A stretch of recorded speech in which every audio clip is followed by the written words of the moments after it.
perfection coming up. Ashes to ashes, dust to dust. In the end, it's gonna be us. Don't need a spotlight on this grind. I run it up, in the cut. Gotta eat, skip the sleep till the work done. I be up, I'm getting mine. Ain't no rush. This perfection coming up. Ashes to ashes, dust to dust. What's going on, world? Welcome back to the Crosscast. It's your man Cleveland. Cleveland Homes if you professional. Showtime if you're nasty. I'm in the building. Got a special guest in here, man. My guy, comedian Dustin Calloway. How you doing, man? What up, man? I'm good, man. How you? I'm good. Can't complain. Great. Actually, I'm great, man. I'm actually excited to have this man here. So I'll give y'all a quick little story. I do the comedy show on every Wednesday. I come and tell y'all about it. Matter of fact, one of these days, I'm going to throw some clips up for y'all, man. Or maybe put a clip on the podcast apps, too. But I'm going to let y'all get a taste of that shit one of these days. But this is one of the guys who comes through, does his thing. Anytime I see him, I'm always excited to see him because I know I'm about to laugh. Most of the people, they give you a laugh or two, you know. So I've been blessed to have good comedians come through the show and do their thing.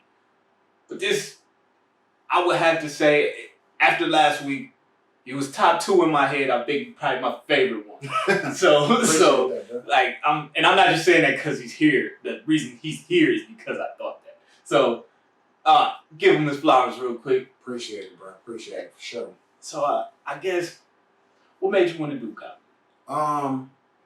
Honestly, man, if we go back in my history, I would always. As a matter of fact, we can go back to last Wednesday when we was up there just talking and you was laughing and I was kind of talking to, you know, a few people that was around and I was really just like having a conversation that people would laugh. And I'm just like, that's been my whole life. So I would go back to when I was, you know, younger and I would be telling people stories and I'll have these stories and I'm talking this and saying this and saying that and they would be laughing at me. And at first, when I was younger, I would take it as disrespect. I'm like, you think I'm a clown? So you just laughing at me because you think I'm just a clown or a goofy or something? But no, they was just like, no, man, the way you just tell the story is just funny. I'm like, all right. So I just kind of ignored it back then. But I was still into the whole comedy thing. I was watching comedy all the time. And then fast forward, when I got a little bit older, I say I was about 30. And I was sitting down talking to somebody one day. And they was like sitting on the couch and I was standing up. Like kind of like I was on stage. But really, I was just standing up talking to them. And because they was asking me questions. And they was just like, well, what about this? And I was just talking, and the whole time, she was just laughing at me, bro. And that feeling came back again, like, hey, what you laughing at me for? Like, am I goofy? What's going on? She was just like, nah, you are just funny. And I said, from that day going forward, I pulled my phone out, and every time I would say something, and somebody would laugh at me, I would like, turn, and type that in the phone, just the topic I was talking about. And then it kind of just took off from there for me, and I started writing. But I never pulled that trigger. I never pulled that trigger. Let's just say this. I'll put my age out there because I'm not shy about it. I'm 37 now. When I started punching up stuff on my phone, I was 30. And it took me all the way till now. I just started comedy this year on the stage. It took me that long. So you got years worth of content. Years. Oh, you niggas ain't ready. Years. Oh, look, I'm excited to see what that looks like. And now, like, shit, I'm gonna be out here. As far as just like outside of just the room I hosted, I lucked up and fell into that opportunity to host that room. But really, my initial idea for the comedy wasn't to be a host. It was really to try to be a comedian. Right.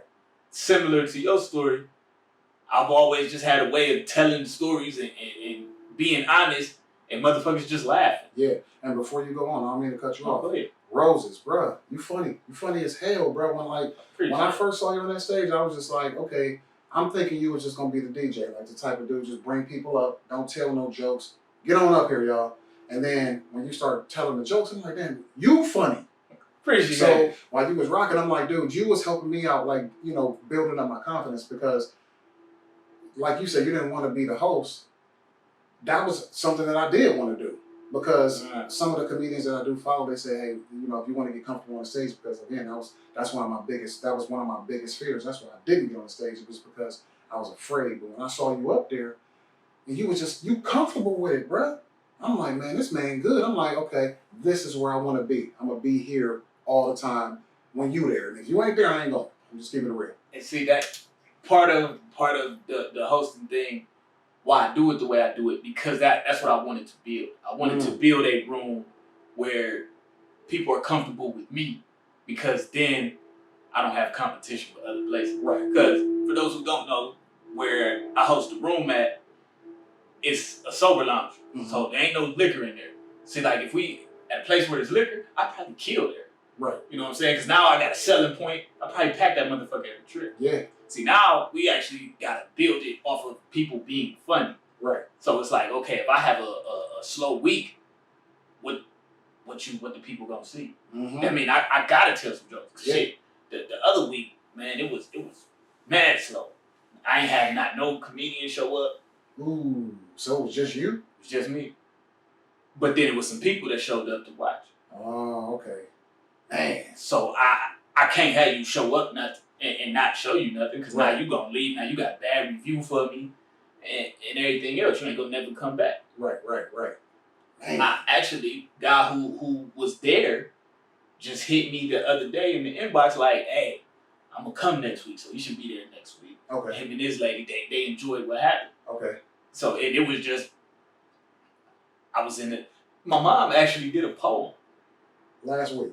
She did one last week, but the week where it was like that, that's how I'm like, damn, man, you got a poem? You know? Right. like it was just funny, like just people came out the woodwork to make a show for these people that showed up and no comedian showed up. Man. Hey, my bad, bro. Hey, look, no, it's not your fault. Cause for real, it's my fault, because I fucked up with the Facebook, and I had a ban that week where at first I couldn't post nothing. Then now my shit get moved lower. Hey, these algorithms are real, people. Yeah. I didn't realize how much I relied on Facebook until right then, where people just kind of forgot about me that week. Yeah. It's easy though, but again, we had that talk, man. You just gotta tap into those other avenues. Hit them all. And that's a good segue. So the other avenues, I see you in the reels on Facebook. I see you on the TikTok. Like you really get it in, like with the content. Like where does your motivation with the content come? Like how is it the same concept with the comedy, or is it? I guess what's behind it? Why do you do it like that? How do you do it like that? How do you come with so much content? Like you're not a slouch with that. So here's the thing. Like when I first started with comedy, like I was saying in the beginning, I would punch it up on my phone because I was afraid to hit the stage. So then when I was sitting at home punching it up, I got tired. And I was just like, man, what else can I do? I was like, I know one thing I ain't scared to do. I ain't scared to cut the camera on and sit down in front of it, because guess who's in the room? It's just me. I ain't afraid to do nothing in front of myself. But I did hit another brick wall though, because it was a brick wall where now I got it filmed. I went through the editing process. Now I'm afraid to post it online because it's, even though the people ain't in front of me, they in front of me. 5,000 followers. You got 1,000 followers here. You got maybe 300-400 here, 500 there. They still gonna see it. Right. And that was kind of holding me back too. But then one day I stepped out there and I said, well, I got all this content, and I knew I wasn't hitting the stage no time soon. So I said, let me just go ahead and put it up on social media and see what it does. And people started laughing, and I was just like, okay. And I was feeding off that laughter, so I just said, you know what? Let me just do a little bit more. Then I started plotting out a format for it, like, hey, when I post on Instagram, what type of videos do I want to put on Instagram? Is it going to be me just trying to make skits and make people laugh? Or is it going to be me just talking about funny stuff and trying to make people laugh? Or is it going to be me just reacting to other people's videos and trying to make them laugh? I'm like, nah, I'm going to do it all. Right. And that's why I do it all now. It all depends on how I'm feeling. Like I wake up, one day I might be in a mood to just not be funny and talk, but I might be in a mood to react to somebody's video with just a look. And then the next day I might wake up and I might think of a funny video of something that happened in my life that I want to recreate, like we talked about earlier, and I might just make that. Or I might wake up one day and I want to talk about something that I think is funny, like a topic, and I'll just get in front of the camera and let it go. You know what I'm saying? Right. But that motivation just comes from, honestly, bro, it's easy, excuse my language out there, it's easy as fuck to get trapped in that 9-to-5 shit where you wake up every day and you get trapped in that world of, I'm going to work 80 hours, let me get that paycheck. 80 hours, let me get that paycheck. And really, you doing it just to survive, to pay bills. But is it really what you want to do with your life? Not at all. And that's where my drive came from, because I woke up and I had to think back on my life like, man, who suppressed my dreams? And this is no shot at my mom and my dad, but my mom and dad, they older. My dad's 74, my mom's 67. So they came from that old school world where it was like, you got to get up, graduate from high school, you can go to college if you want to, or you're going to go out there in the workforce and you're going to work, pay these bills, get you a 401k, work 30, 35 years, retire, and do nothing after that. And I'm like, nah. It got to be more. Yeah, I always told my parents that I wanted to be in the entertainment business. Like, and I remember when my dreams got suppressed, I told my father when I was younger, I said, can I get piano lessons? He was like, no, just focus on school and play football.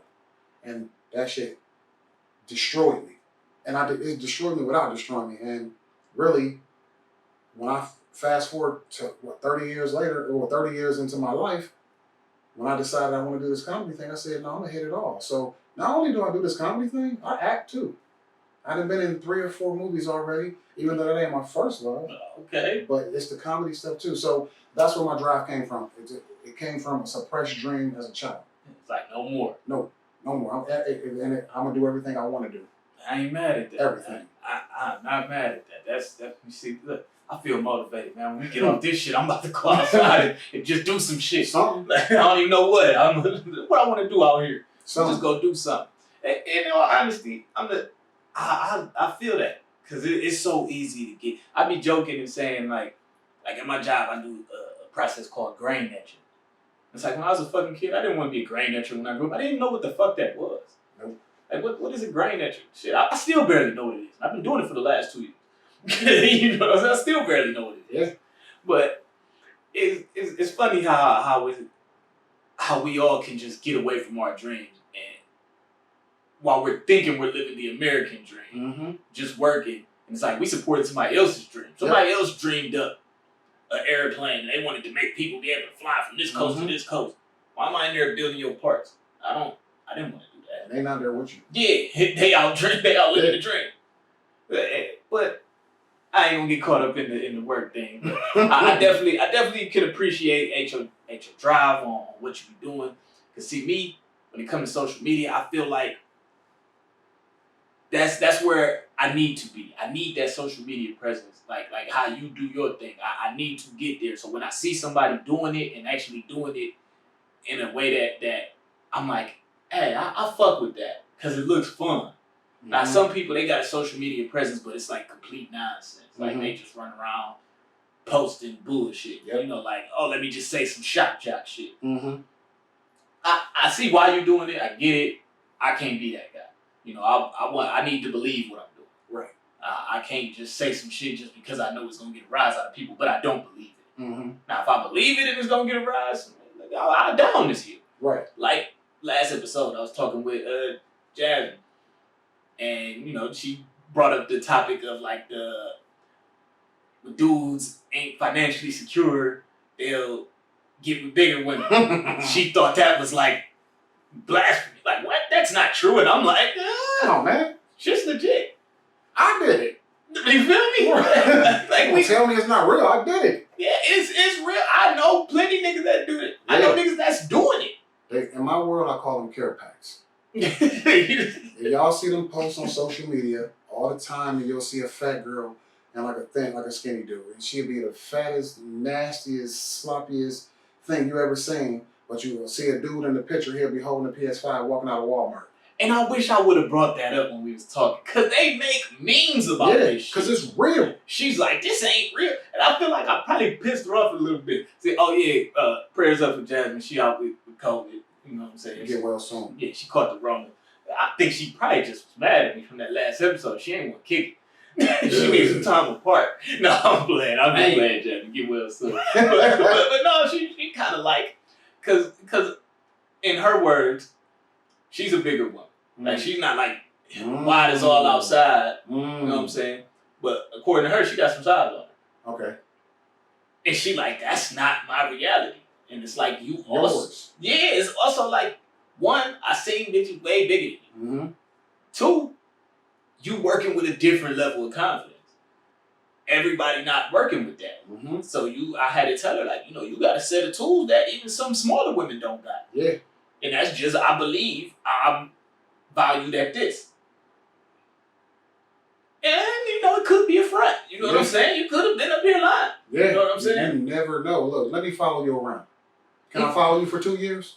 Because, hey, I told you, I pay attention. Let me follow you for 2 years. And I want to be able to look and watch everything you do. All I got to do is study your social media a little bit, though, for real. These days, I can tell a care pack when I see him. Like, I can look at you, I hear you a little bit, I'm going to watch your lifestyle. And I'm going to look at the dudes you got around you. And look, she said, I ain't got no money. I can't be the care pack. It don't She matter. said, I ain't got no money. But see, niggas don't need a bunch. No, we don't. Like, can I come sleep? Can I come shower? You could be a Got a care pack sandwich for for me? multiple reasons. Yeah. What you just said, a sandwich, a shower. Some dudes might just be looking for a spot to lay up for a little bit. Yeah. You know, like, you ain't got to have a lot of money. Even if you a care pack and you work at Burger King, I know I'm about to get free food. Right. I'm about to come get this food. I know you're going to bring me some Burger King. You going to give me some shit I ain't got. Yeah. I ain't got to go get myself. Exactly. I can get it from you. The hell you going to have cereal, snacks? Cause you ain't get big for no reason. You ate something. Yeah, like, you got something. You got something to share. So you got something for me, bro. Like, I'll give you a personal story for myself about a care pack that I had. Like, it's real, bro. And she wasn't even unattractive, like, when you look at her. But she was, you know, she was bigger. But, bruh, I came over to her crib one day,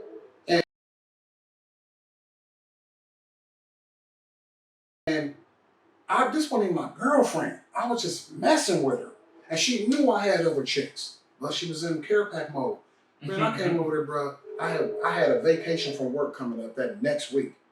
She went out, got plane tickets, round trip, a week's worth of clothes for me, sunglasses, belts. I'm talking about down to the socks, bro. Everything. I ain't have to pack no bag. All you had to do was show up. I showed up. It was just laid on her bed. She was like a rapper. We going to Miami tomorrow. I mean, South Beach. Yeah, that's like some rapper shit. She was like Drake. And I'm like, damn, don't we work at the same job? But she did it, and I was just, you think I said no? Come on. Nah, you going. Man, I jumped on that plane so quick, bro. I was like, let's go. Like, she funny you say that. I ain't got nothing to do with this. Yeah, nothing. And then she didn't even want nothing from me when we got down there. It was just, maybe it was her self-esteem, but she just wanted me to spend time with her. She was just happy that I was there. And see, and that's one of the beauties of it. Well, not even the beauty. That's one of the things people fail to realize. You feel like, oh, they're using that person. Well, that person's using them for something too. It's just a matter of what you need, what you're using someone for. Every relationship is a give and take. And people take the word using and mistake it for manipulating. I'm not manipulating you if you're getting what you want and I'm getting what I want. We just want two different things. If I need help surviving, I need basic necessities, and you need a companion, we need two different things, but we're both getting what we need. Yeah.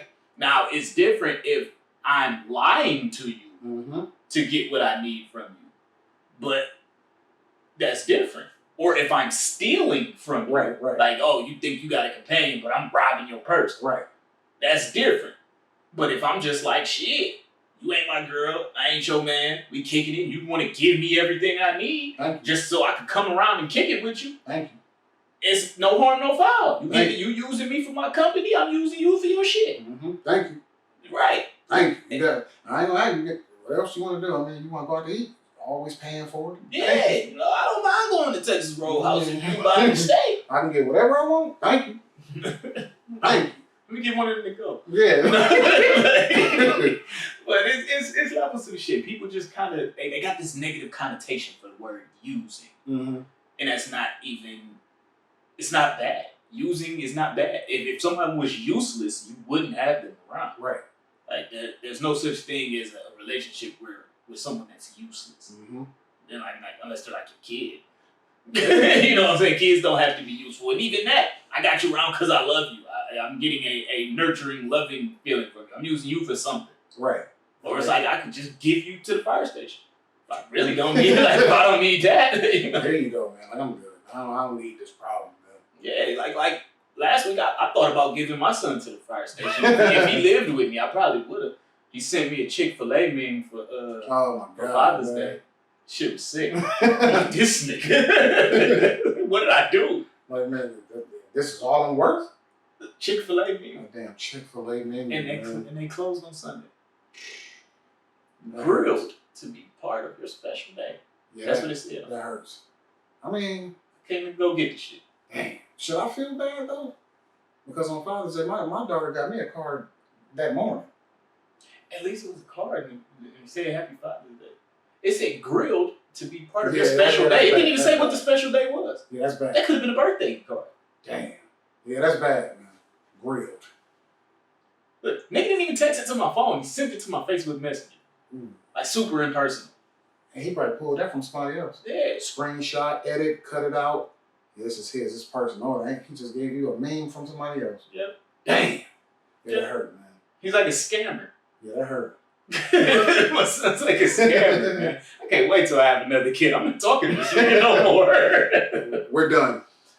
He's taking your place. Yeah, I got a new one. Damn. Yeah, I don't need you anymore. Go love your mother. Since we're talking about kids and mothers, Oh, look, this is terrible. So the other day, was it 2 days ago? Well, by the time this come out, it'll be a couple days ago. The Roe vs. Wade ruling got overturned. And immediately Ohio was like, yeah, y'all can't get abortion past a heartbeat. Like immediately. Like they didn't waste a second on dropping that. Yeah. What's your stance on that? How does that, what comes to mind? How do you feel about that? So back in the days, man, we go way back. You know, like I like to go back to like the origins of myself. When I was, you know, coming up, like many of us, we were pushed into the church. Yes. Against our will. We didn't know. They just thought that they were guiding us down the right path. And here you go to church, and in church they taught you all this stuff about, you know, your mind. You're thinking, okay, if you have an abortion, you're going to hell. You're wrong. You killing the baby. You this and you that. So the old me evolved. I evolved away from being that person. Like, I don't live in that life anymore where I'm walking around and I'm judging everybody based off of the words out of a book that's been passed around and watered down and edited and his version, their version. Translated from this language to the other. Yeah, I live a different life now. I live in the real world. And in the real world, I look at women and men and I just say, look, man, if you can make a decision, right? Like, nobody should be out here making a decision for you. Like, if you make a mistake and get pregnant, okay? Like, this is life, man. Like, this is, they want it to be, like, I don't walk around, not they want it to be, but I don't walk around and look at life like, oh, it's just this perfect vision for everybody. Like, no, man. Like, sometimes you make a mistake, you get a girl pregnant, or y'all get pregnant together, and things happen, man. But to go up and tell somebody that they can't make a decision for themselves, I think that's bullshit, man. Like, that's straight bullshit. Like, you can't tell me what I can do with my body. If I wanted to go hang glide with a Dorito on my back off the damn Empire State Bridge, I can. Right. You know what I'm saying? But you sitting up here telling a woman that if she get pregnant and she don't want to have the child because she know that I'm about to struggle real hard going forward, who are you to tell her she can't? Right. Who are you? Or how about if somebody get that situation, I ain't gonna use the R word, but y'all know the R word, if they get their situation snatched from them by somebody on the street, who are you to tell me that I can't terminate that? Right. And that's one of my biggest problems with that. Like, if something was to happen where you had no control over getting pregnant and you can't do anything about it, you gotta just have this. So now you got this constant reminder of what happened to you, and you're supposed to feed it and love it and grow it into something. Yep. And it's like, I hate everything you stand for. I didn't even choose to have you. And then they turn around, you have someone tell you, well, it's God's will. Come on, man. It's God's will. No, God gave us will, from what I understand. If I'm understanding the book correctly, we have the will to do things. We should. You're playing God once you take that choice away from him. Or once you take that choice away from her. It's not me because I can't get pregnant. Right. But it's like you're essentially playing God when you tell someone what they can and can't do. You're playing God. So to say this is God's will, well, then it's God's will to also give me options. And God gives me a chance to be disobedient if I want to be. You stopping me from being disobedient, if that's really what's going on. you're playing God, and you're not supposed to be playing God. So get out the way. It's your life. It's your life. Yeah, that was definitely a wild thing. Like it was wild that it was even a discussion before that. Mm-hmm. And that's also something me and Jasmine had covered. We was talking about that whole scenario. And my view on it was, because she's like, yeah, they're trying to destroy the black community. There's going to be a bunch of black women that having children that I said, man, I don't think this got nothing to do with us. Mm-hmm. I would like to do a little, I'm sorry not to cut you off, no, good. but I push people, I urge people to do the research. Do research, man. Do the research on the number of people and the color of people that are running out getting abortions. I would say do those numbers first because I don't know those numbers. And that was something that I was kicking at her. Like, mm-hmm. I'm pretty sure white people are getting abortions at a higher clip. Or how about this? Another angle. What was the report that came out that said where white people will be by 2050? Yeah, way down on the total pole. Way down because what's not happening with them? They're not having babies. They're not having babies. And they can't reproduce like we can. Mm-hmm.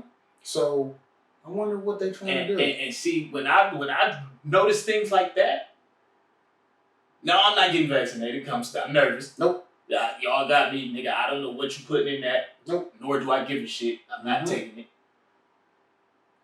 Two, when you like, oh, we don't want nobody aborting. If you was trying to get rid of me, wouldn't you want me to be aborted? Mm-hmm. It's almost kind of like, I don't want y'all, but I don't want it to be less of us either. Mm-hmm. So you got to kind of take one with the other. And then it's just the timing is fucked up to me. You go out and, oh, everybody take this shot. Now we banning abortions. I'm almost curious to see what people's going through after that. Mm-hmm. I mean, I could throw some conspiracy theory stuff out there just based on some numbers that I've been running through my head. We get banned today, baby. Yeah, like how many black people went out there and got the vaccination? What if it's something that a button that they can push or something that they can put in the air to activate, put it like this. Let's just say you're white, I'm black. We walk in there, we both getting the V. Now, I ain't gonna throw them words out there. We gonna both go in there to get the V. And you white, I'm black. They shoot you with water. They give me the real deal. And then let's just say they get that number of black people that they want with the V in them. And then one day they release some type of toxin in the air and it's gonna drop all of them. Yeah. It's gonna drop them all. And you'll just see them falling off like flies and they're gonna call it something else. And see, something like that, I believe that. And also, now my mother she looks more into this stuff. She was telling me there's reports of people being sterile afterwards. Mm-hmm. I think Nicki Minaj even had put a video up saying somebody she knew, it was something like that, and she got a lot of shit about that. Mm-hmm. They kind of hurried up and hushed that. Yeah. But somebody like me, I'm like, I wouldn't be surprised. Because it's I believe it's almost to the point where, like, because when you go places, like where we at right now, the city I live in, is kind of a white neighborhood. Yeah. I'm noticing there's a lot of me out here. Like, I mean, it's not a lot, but it's a lot more than it used to be. Because I used to be around this area before I lived in it, just kicking it and shit. And I'm seeing a lot more chocolate than I used to see. We here, man. And we everywhere. Mm-hmm. So it's like you gotta combat this if you want to keep a stronghold on whatever you got. Mm-hmm. Because what do when we show up? They run. And it's like, where you gonna go? White flag. They run. Yeah, and eventually it ain't gonna be nowhere else to run. Because we're gonna be there too. 2050. 2050. Knock on wood. I'm gonna be here. Yeah, I don't plan on going nowhere before that. 2050. I'm gonna be here. I want to see exactly what's going on. Because, bruh. And you notice, like in more on TV, you seeing the white guy with the black lady. Mm-hmm. You know what I'm saying? It started with that Scandal show. Mm-hmm. You know, you get her black chick banging the president. Low-ski. You know, stuff like that. It's real. Like y'all telling us something. Somebody knows something and y'all telling us something. Because this is not back in the days, right, where, you know, that when you look at like interracial couples and like, oh no, you shouldn't do that. Like, there's people out here to this day, man, like Dr. Umar, he felt like, you know, black people should only date black people and we need to stay away from white people. Like, look, man, do what you want to do. That's how I feel. Like, you know, do whatever you want to do. Because at the end of the day, I'm like, dude, this ain't me versus white people. But it's like, why am I mad if a black woman or a black man go sleep with a white woman or a white man? You making another black baby.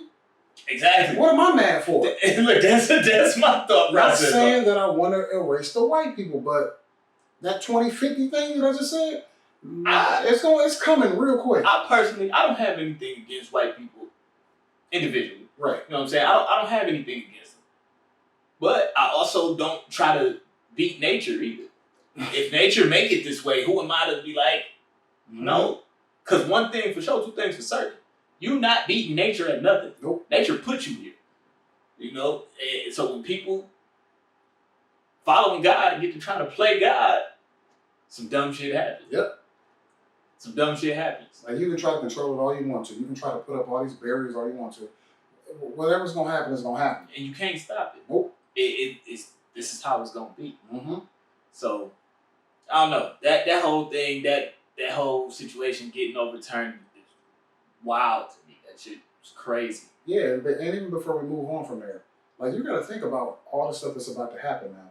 When you think about the welfare system, you think about like food stamps and this child support and everything that's about to come down the barrel for all those people that just made a little mistake, or the people who got the R. You think about what's coming down the barrel for those people, man. Like, life is about to be tough. Like, and I'm just keeping it real because, like, I know a few people in my life right now that I'm just gonna keep it real. They should have had abortions. I'm just being real. They should have had abortions, man. And the reason why I say they should have had abortions is because, and I'm sorry, church people, if y'all get offended, but life is real. This thing is real. Like, it's all good and fun when you're in the bedroom fucking and you're doing all this reckless shit when you know she ain't on birth control and you know he ain't putting no condom on. It's all fun. It's real fun until you fast forward and y'all all in love and you find out you're pregnant. And then you fast forward a little bit more, because you know these things you ain't thinking about because the baby ain't here. It's still in my girl's stomach. She can still go to work. I can go to work. Everything is cool. You work at Burger King. I work at McDonald's. Right. We good. But then real reality hits your ass when that baby come out and you like, damn, I got to go back to work now. Who gonna watch this little motherfucker? And then you make a little bit too much money collectively, both of y'all living together, to be able to get vouchers to pay for daycare. So who gonna pay for the baby's daycare? And all of a sudden, y'all in the house going to war with each other. And he go his way, you go your way. Because the system is designed to kick that man out the house anyway. Yeah. Because what do you need? You need to get him out the house because you need to qualify for welfare. Yeah. So it's a vicious cycle of things. So you mean to tell me people that can avoid going through all that shit can't do that no more? They can't do it no more. They can't go have an abortion to avoid having all those problems. Look, and I'm only saying this and I'm passionate about it because when I was younger, I had my daughter when I was 20 years old. And that ain't even really young. But, you know, I was 20 when I had my daughter. Bro, I was working at a job making $7.50 an hour. $7.50. I had a $387 car note rent to pay, car insurance to pay, and a cell phone bill. I don't know how I made it work. But to tie in that care pack shit, I needed all that rolling at one time for me. I had to work, have a couple care packs on the side right. to help, you know, throw a little bit of money here, you know. But if I was in that situation today and me and my baby mama, we decided we wanted to have an abortion, we couldn't even do it. Right. And life was hard as shit for me, bro, when that was going on. And I'm not going to lie, I love my daughter. But back then, I would have been like, you know, if I was like faced with that now, I would be like, look, you probably need to go make a stop. We need to go ahead and stop by this clinic, man. We got to take care of this, and we need to not be reckless going forward. You know, but now you don't even get that option. Yeah. You don't even get it no more. Man, you're taking somebody's choice from them. Like, this is my life. Right. You know, like, and if I want to sin or not sin or whatever, like, and I'm using the word sin. I don't think it's a sin, but I'm using that for the people that's their justification. Right. If I want to sin, who are you to tell me I can't? And who are you to control me with what you believe in? Exactly. You're supposed to sit back and pray for me. Yeah, like, but what if I don't believe in that? You see what I'm saying? Like, it's people out here that, like the Christian people, like and that's the people that I have experience with in my life, and some what are they, Baptists? But I have experience with these people in my life, and when I tell you, man, it's all about controlling what somebody else is doing. Like, ain't this my life? Like, am I out here like a villain, destroying the world and doing all that? If I ain't doing none of that, man, and I'm on the right track, just doing everything else, but I just made a mistake and had a baby or got somebody pregnant, hey, man, lay off me. I don't need you all on my neck trying to make decisions for me and my life. This is my life. And shit, and you know, broken homes kind of create villains. Come on now. Right. Come on now. So, like, you think shit bad right now.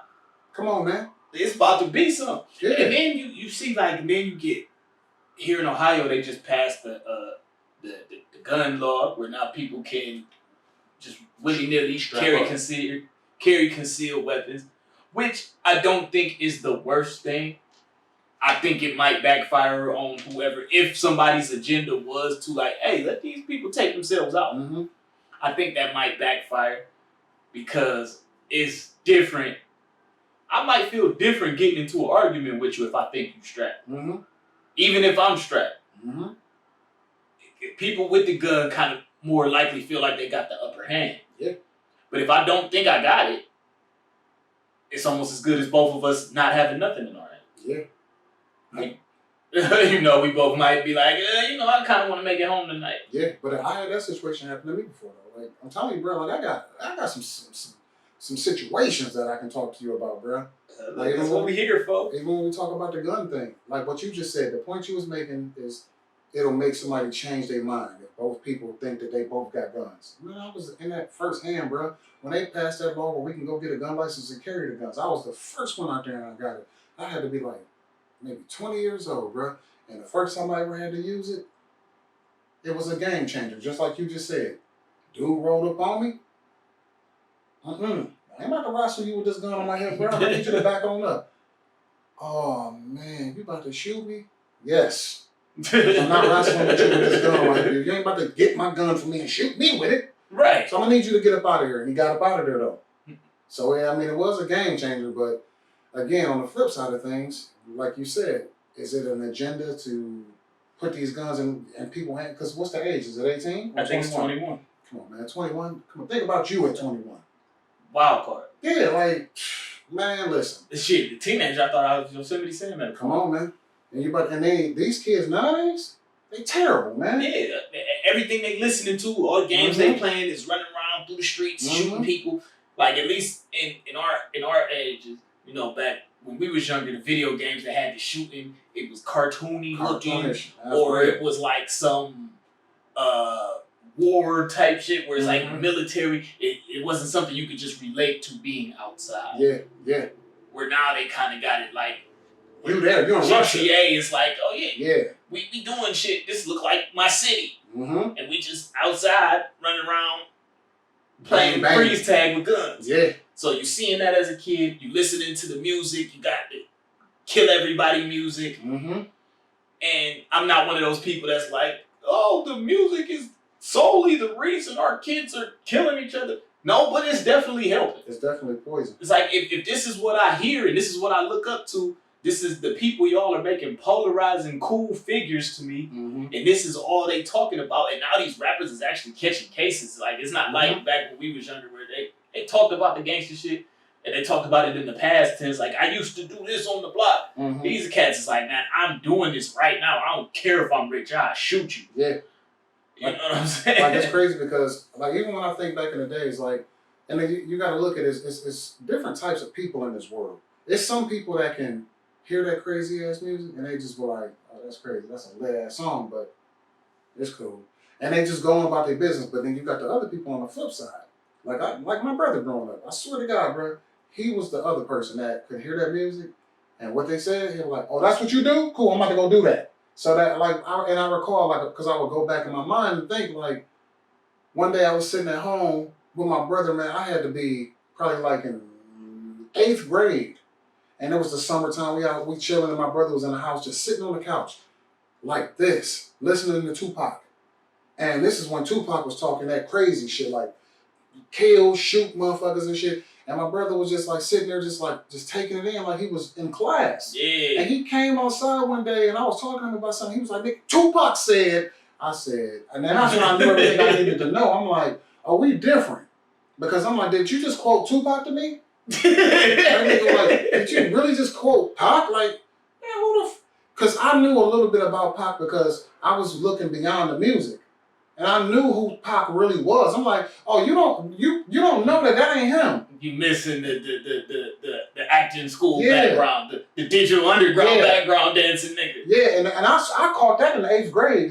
My brother was like in 9th or 10th grade, something like that, and he was saying that to me. I'm like, what?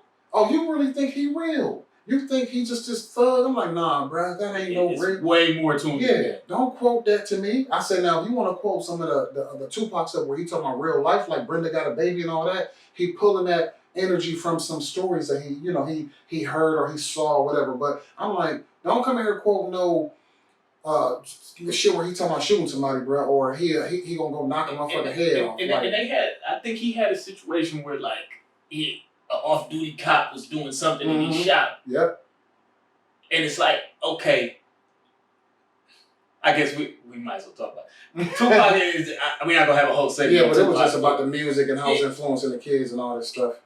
I feel like... I don't even know how we got here. My bad. I don't know, we're just jumping it. Because look, I'm pretty sure I probably pulled us in that direction by accident. Yeah, because I started talking about the music. Yeah, it's cool. Yeah, but it's like a nigga like Tupac, I feel like was a good guy with a good message, but he kind of did a disservice. Yep. By bending on his morals. Because I feel like the Tupac that was really him was not a gangster. So like he tried to like cleverly disguise some gangster shit and try to put some meaning into the shit. Like I think Thug Life had like a meaning on his stomach. But it's like, bruh, the underlying meaning, what is the main picture you put in here? You spitting in cameras, you getting drunk and shit all the time. You know what I'm saying? He wanted people, I feel like, got caught up in the game. And people not realizing that. They looking at it like, oh, Tupac was the most gangster nigga. I ain't never met no gangster nigga that went to acting school. That's not gangster. I never met a gangster that was a background dancer for Digital Underground. That's not gangster. Nope. Now, you did something where you was in a situation where you needed to protect yourself or another human being, and you did something. And now that's like, oh, look, he a gangster ass nigga, he shot a cop. Like, no, somebody was doing something wrong, and you did what you felt you had to do. You was a hero. You ain't no gangster. Exactly. So, like, why you wouldn't run with the hero? Why wouldn't you run with the hero narrative? That would have done the community a lot better. You dangle money in front of people, they change. You dangle money in front of people, money and success. What was bringing more success to Tupac? That beef shit. Yeah. Like when you look at somebody like a Nas, it's a slower bubble. It's a slower bubble. He will talk about that real life shit, but it's a slower bubble. But if you go jump off the cliff and you talk crazy, like I ain't even gonna say like Beanie Siegel, he one of my favorites, but yeah, Beanie was wild. But the stuff that he used to rap about, you'd be like, damn. I love Beanie. But it was like a little bit out there. But that type of stuff, it get people like paying attention because they're like, ooh, it's entertaining, or it's they love that danger. They love being close to violence and hearing about it. And when you have somebody like a J. Cole type of dude that got that more real life stuff, it's gonna be another like a Nas type of bubble. You know what I'm saying? So when Tupac jumped off that cliff and he started giving us this thug life shit and talking crazy and steering people in the wrong direction, that's where they like, this is the guy we want. Yeah, this is who we want, and that's what they feed the money to. And guess who that blueprint? Who did that blueprint help? The rappers now.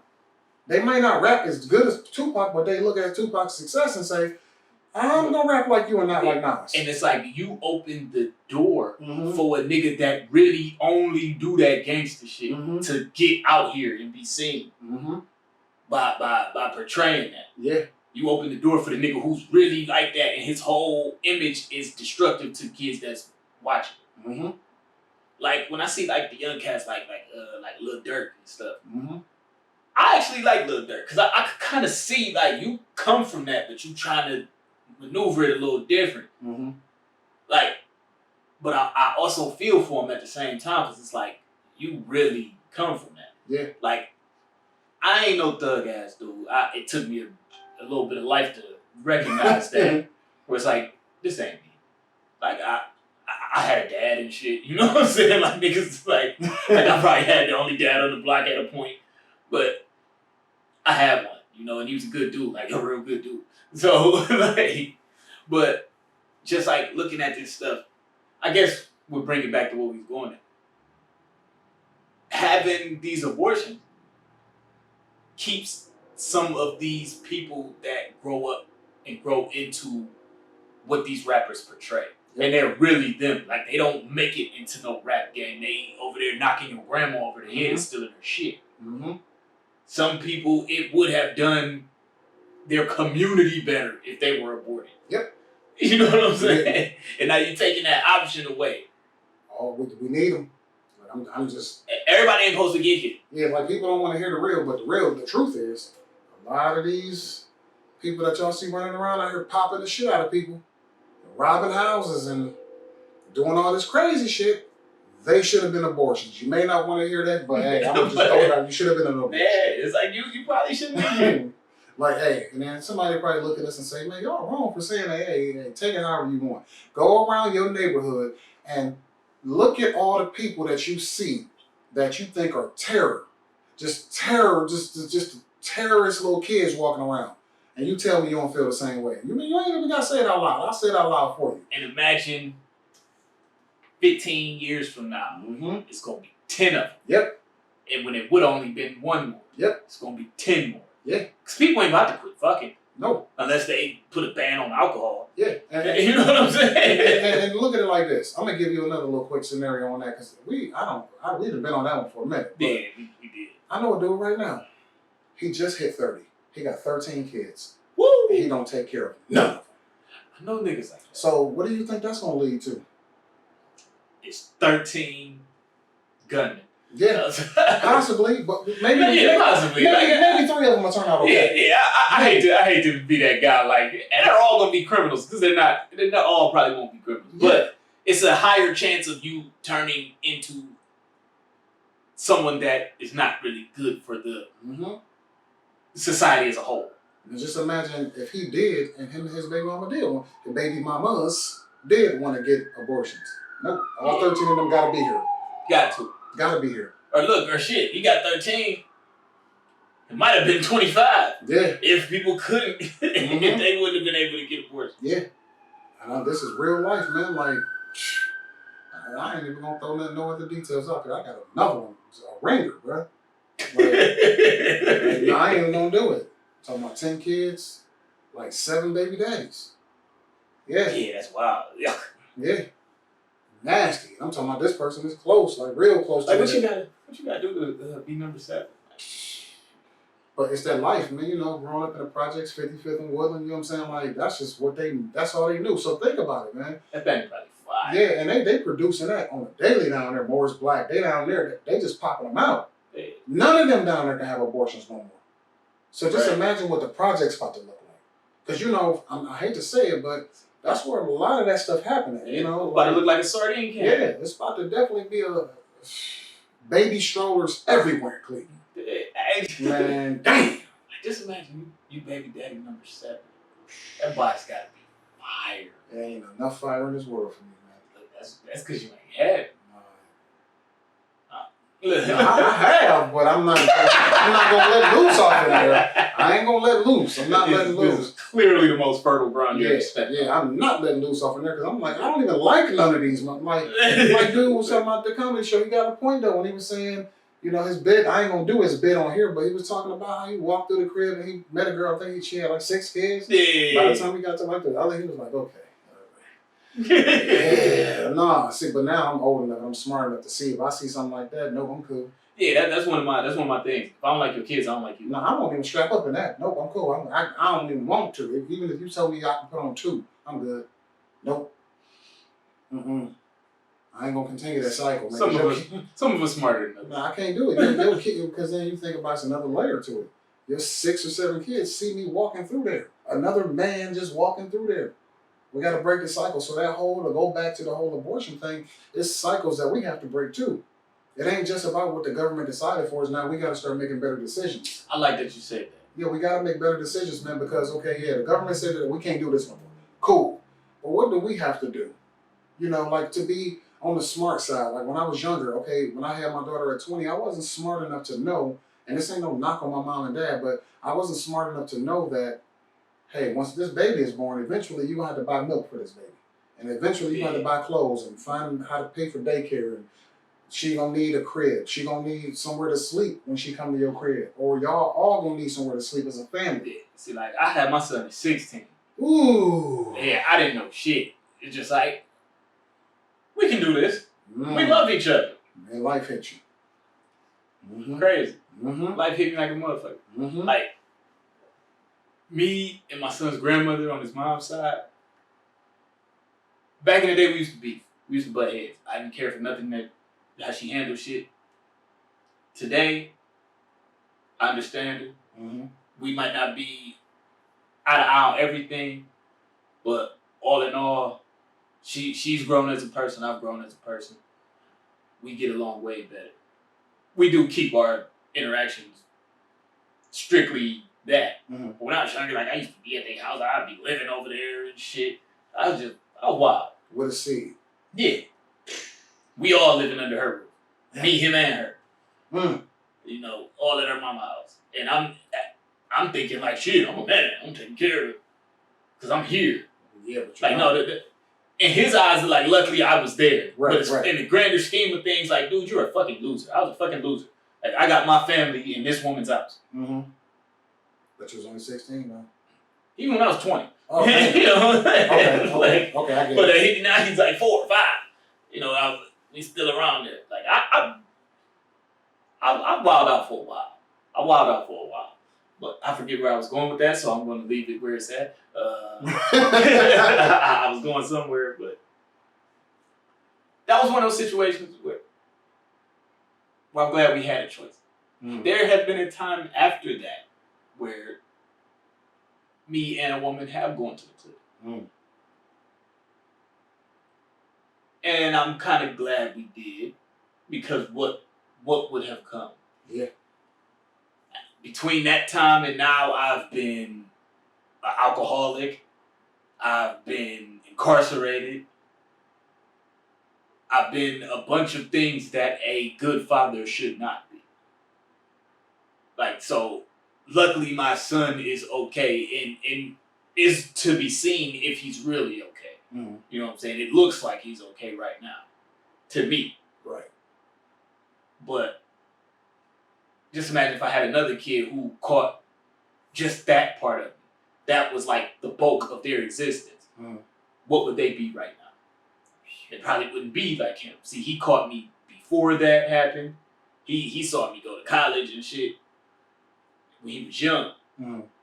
So this other kid wouldn't have saw that. Or they might have caught the tail end of that, but then they would have caught, during their real, like, coming up years, they'd have caught jail, Mm-hmm. drug selling, just weird shit, bunch of weird shit. Right. That's what they would have caught. So even once it changed, that would have been the guy they knew. Mm-hmm. See, my son didn't have that view of me. And so by the time he caught on to it, I was already getting out of it. Mm-hmm. So, I don't know. It's just, I'm glad we had the opportunity to make a decision. Right, as opposed to just, this gotta be. Because at that mindset, if I would have had another kid, I probably would have never got out the street. Yeah. Because I felt like I needed to be it. Yep. I wouldn't have had time to sit down and think about it like, you know what, it's way better opportunities out here. You just gotta work a little bit. Yep. Because bills are due when the babies come. Yeah. Bills are due. Rather you live in a house or not. Rather I'm paying rent. You know, it just would have been nasty. Bills are due. Time spent, quality time development. It's a lot. And you can't just glaze past that no more with this new law. Yeah. Well, the reversal. How about that? Yeah. let's get to some fun shit. We just seriously out for a long time. I got a comedian right here. Man. We just like got political. Yeah. I hate when I do that sometimes. And look, you gave me the heads up a couple times. You're like, yeah, we spend a lot of time on this. And I'm like, yeah, I know. I be fucking up sometimes. Let's see. We covered. Let's get back to the comedy scene, man. Have you done in this area? My show not included. Because one, I can't take it if I'm not the number one pick. So, two, I don't want it to seem like I'm cheating because I'm sitting right here. So that room not included. Is there a room that you prefer to be in? Or matter of fact, I ain't even gonna ask that. Fuck those other places. We ain't giving them no press. Y'all ain't gang. Yeah, I ain't saying no name. Nope. Yeah, so let's just say, what do you consider a good room? Like what elements make a room good? Strangers. And the reason I say strangers, non-comedic strangers. People that just want to come out and see comedy. Because my experience from day one, like I ain't been in it for long. It's only been a few months. Excuse me. I ain't been in it for long. I only been in it for a few months. But my experience from the jump, every room that I've been in, I say, not including yours, 90 to 90, I'm going to say 8% sometimes all comics there. So I haven't had a real chance until I came to your spot to experience just doing comedy in front of people that want to come see comedy. So what makes a good room to me is a room where it's people that's just coming to see comedy, man, and not a room full of comics that's just trying to work out material. Because the one thing that I've learned from starting up to this point, and I hate to say it, but I've noticed that it's a lot of like hate in the room. Yeah. Like you a comic, you're a comedian, and when I see you up there and I see you sitting in the crowd when you bring somebody up, you still laughing. You know, you enjoying the show too. Like you ain't just keeping it to yourself and just trying to like, you know, stonewall the person that's up there.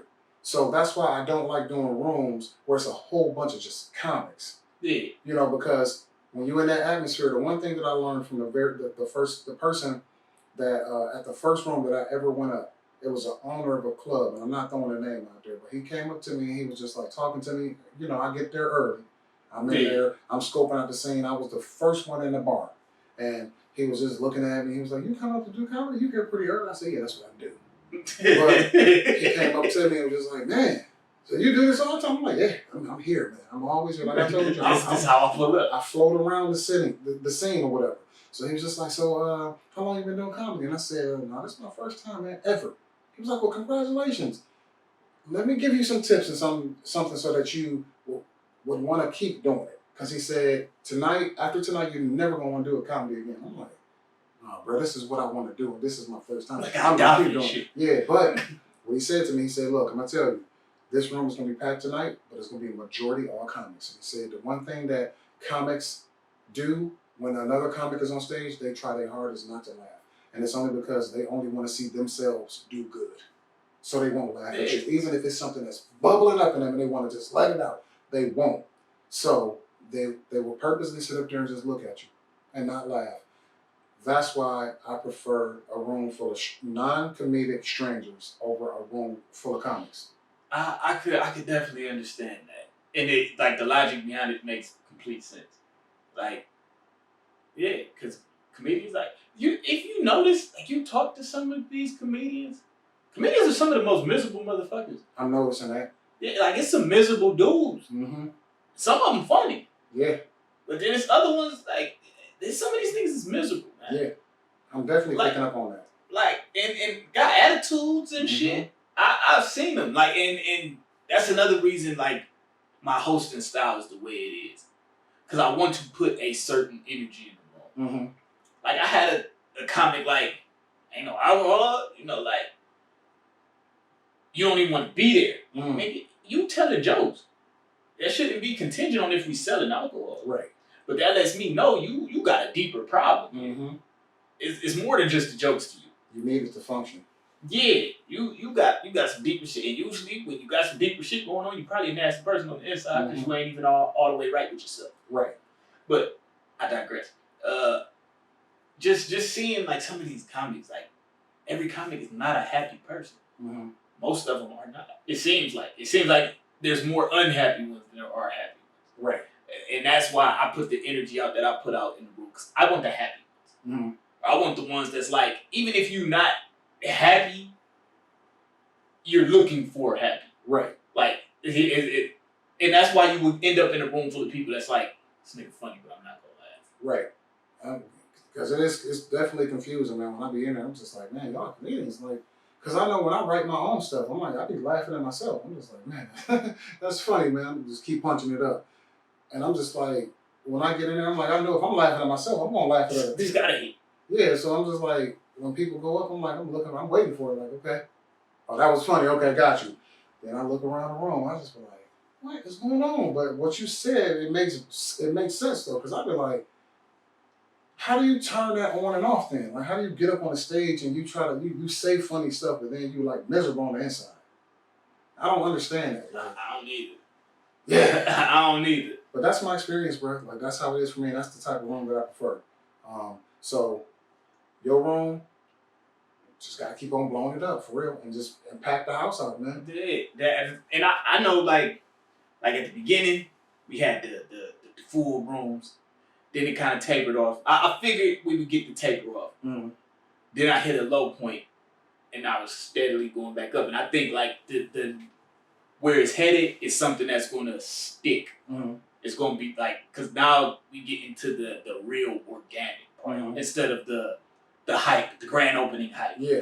You know, we that's with any business, anything, you going to get that, oh, what's that? Mm-hmm. Everybody want to come be a part of it. Then you're going to get the excitement of it is gone, of it being new. Mm-hmm. And then people just seeing exactly what it is. And I think like that day, okay, look, moment of honesty. So one day when I was out of town, right, I was out of town, they still had the mic open, but I wasn't there to host. Dead. Yeah. Ghost town, right? No. You saw it. I was there. I told you I'm always around. so always around. He saw it. It was all bad. I didn't think there would be another day like that, but there was. Mm. There was. It didn't come that next week, because that next week I came back, people was there. I felt great, you know, and almost like the competitor in me is looking at the people at the venue, like, yeah, you niggas need me. Right. They cleave, you know what I'm saying? Stick the checks out. Right. In reality came. Nice slice of humble pie came. I got the little Facebook ban. I end up one day, I'm the comedian there. Ooh, alone. So you just did a special. basically, yeah. Man. Mom, look, I done pulled resources in the building. Mom came up, did a poem. That was great. Kay, the lady cook, owner, she got up and did something. She was funny. She was telling jokes? She was funny. It was more so like just kind of, it was a comedy thing where she kind of had like a TED talk. Oh, wow. You know, women be blaming men be blaming women for, you know. Mm-hmm. Well, what about a whole bath? You know what I'm saying? Oh, she wow. she got the kick in it though. She was funny though. Like, she was funny. I enjoyed it. So like, it's just like times like that.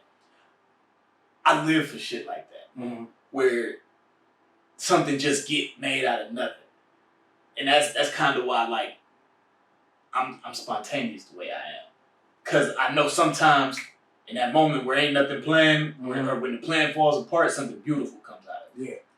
And that was kind of what happened. And my thing was, because at first, you know, it was only a few fans in there, but there was no other comedians. So that's another thing I like when you said like a room with more people there. That's just, I pride myself on bringing people there that just want to see comedy, because I want fans. Right. I don't care to have a room full of comedians.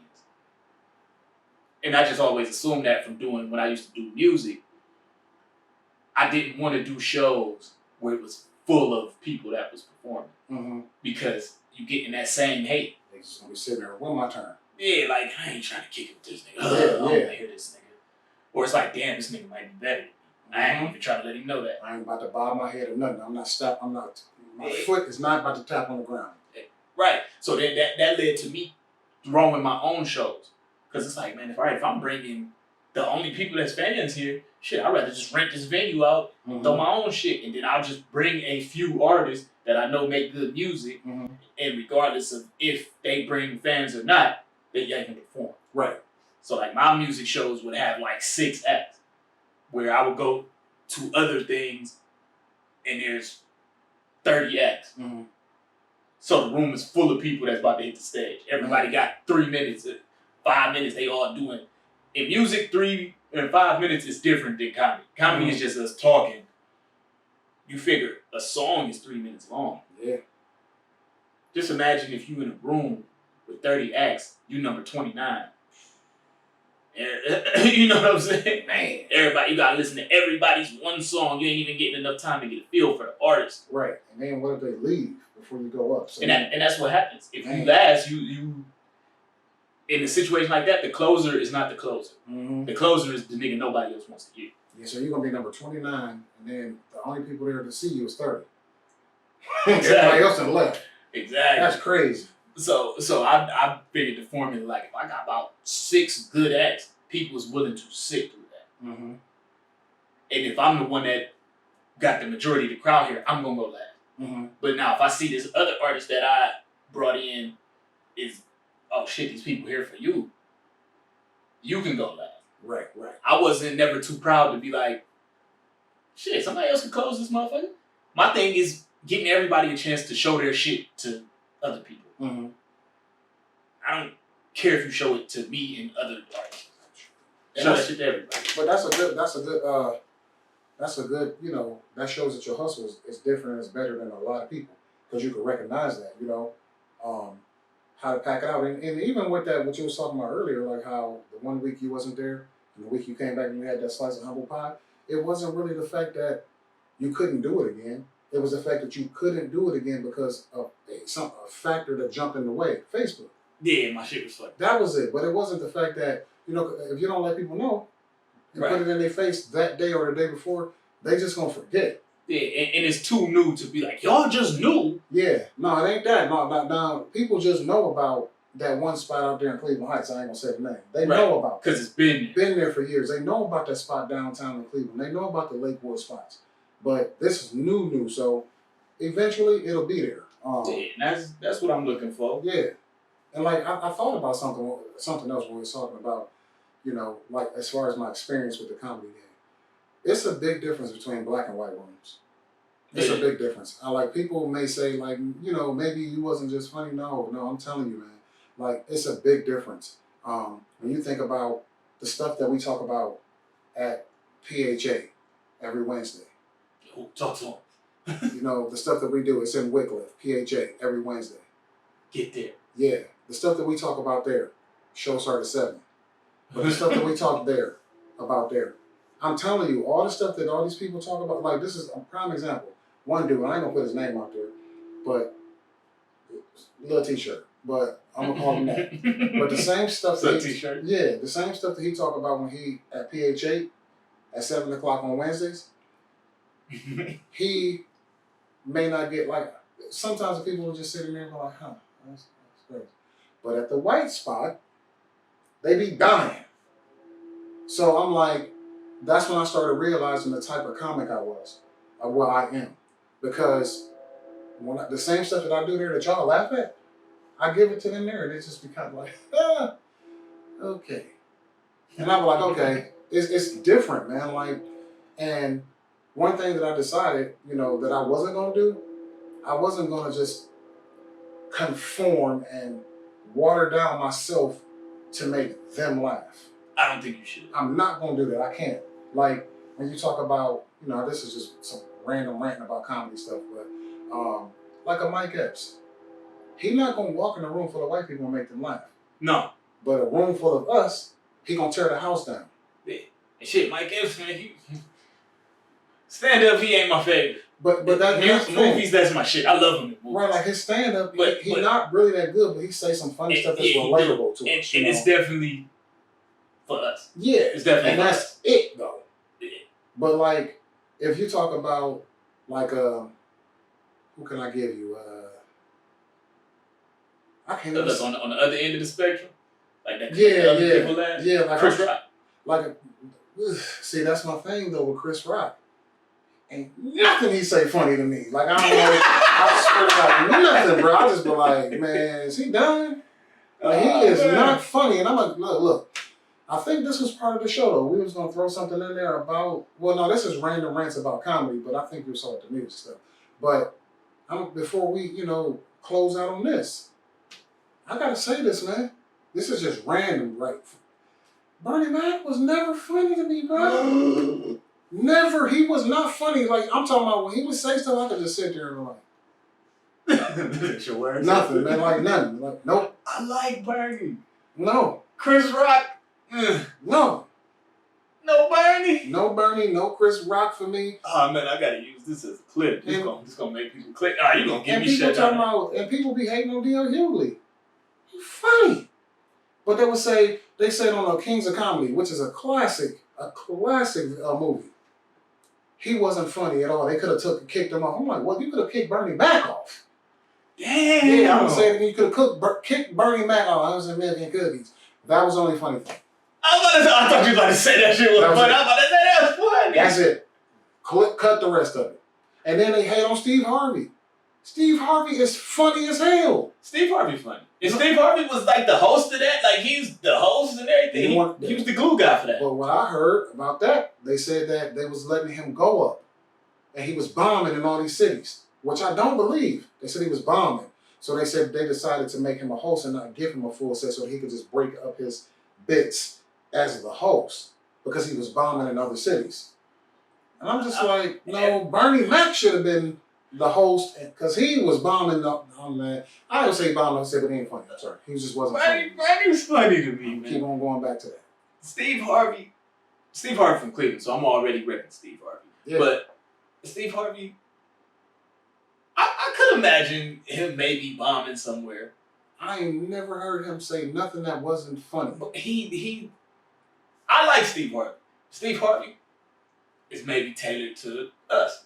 I guess so, but he's funny. Us specifically, because he's from here, so a lot of shit he gonna say we gonna relate to. Okay, I think that's what it is, because I be like, man, he's funny as hell, yeah, bro. Like he sound like our uncles and neighbors and shit. Like the funny nigga at the bar is Steve Harvey. You know what I'm saying? I'm gonna throw one more random out there, man. Like, I'm sorry, I don't want to mess up the flow of the show. Dave Chappelle's not funny to me. Oh man. Oh, nah. You hurt my feelings. He's not funny. I thought you was like the coolest nigga on the planet, and I'm hearing this, and I'm like, oh, you think you know a guy till you start talking to him. I gotta stop doing this to myself, man. I sit up there and watch his specials, and I'm like, I'm fake laughing, like just because I don't want the people in the room to be like, hey man, why you ain't laughing? Like, hey, look at this weird ass nigga. Like, yeah, it's just not funny. Like, I don't know. I'm like my funny Eddie Murphy, some more. Martin Lawrence, okay. Sprinkle in some Mike Epps, you sprinkle in some Lavelle Crawford, you sprinkle in you got Richard Pryor, underrated. Yeah, Richard Pryor, you throw him in there, like they funny as hell to me. Like D.L. Hughley, you throw him in there, like not this political deal, the deal that used to get up and bag on the whole damn audience. That's my deal, but or like Cedric the Entertainer, he funny, but Dave Chappelle, he not funny to me at all. Like Chris Rock, he not funny to me. Dave is my guy, man. No, he's just, I just watched the special, guy. Like, let me just get through it because I want to relate to everybody when they start asking, have you seen Dave Chappelle's special? Yeah, I saw it, man. But I cannot quote one bit to you. I can't. Wow. No Dave? Nope.